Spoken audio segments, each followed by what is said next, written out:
Què tal, com estan? Avui, a l'entrevista, temps per la cultura, temps per la poesia, temps per la música de la mà d'un artista, en David Escamilla. Faig llibres, paraula escrita, canto, paraula cantada, i comunicació, paraula dita. En David Escamilla ha publicat aquest disc, El tiempo entre dos es secreto, on hi ha 10 cançons. 10 cançons. 10 cançons, de les quals n'és autor, 4 de les quals ha cantat amb Joan Manuel Serrat, Sole Jiménez, Anna Belén i Judit Nederman.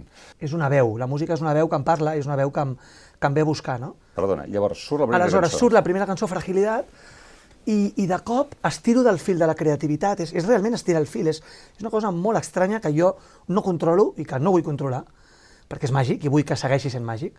Per tant, vaig estirant el fil de la creativitat i aquesta cançó es converteix en 10 cançons. I aquest disc és una història amb 10 cançons. I quina és la història? La història és una història d'amor. És una història d'amor que jo he viscut, però que hem viscut tots, i al final és l'amor abans de que sigui amor, el desig d'un amor, els primers moments de l'amor, les crisis de l'amor, el retornar a il·lusionar-se amb l'amor, i finalment la relació s'acaba, i la memòria. I estic enamorat de cada instant de la vida des de que em llevo fins que me'n vaig a dormir. Estic profundament connectat amb el dia a dia.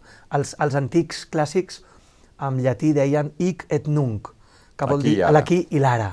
Escolta'm, l'aquí i l'ara, i estem al diari ara, per tant, perfecte, l'aquí i l'ara és el temps i és l'espai, no? Sentia el teu disc i deia els temes són el tema de sempre, diguéssim, l'amor i el desamor, no? I la tornada a l'amor i aquestes coses. La factura musical és la teva d'ara, pot recordar èpoques, o sigui, tot allò que tu has begut d'influència. És cançó d'autor clàssica, en definitiva? Sí, sí. I dius, hosti, però el món va molt de pressa, sembla que vagi per altres, no sé, reggaeton, per exemple. Doncs mira si va de pressa, Antoni, m'encanta que facis aquesta pregunta, m'encanta.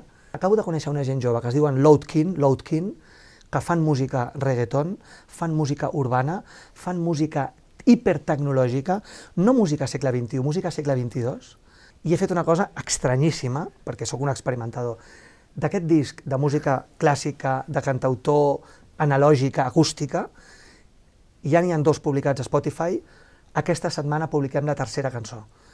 I això vol dir que el proper disc meu serà en català i serà amb música electrònica d'última generació.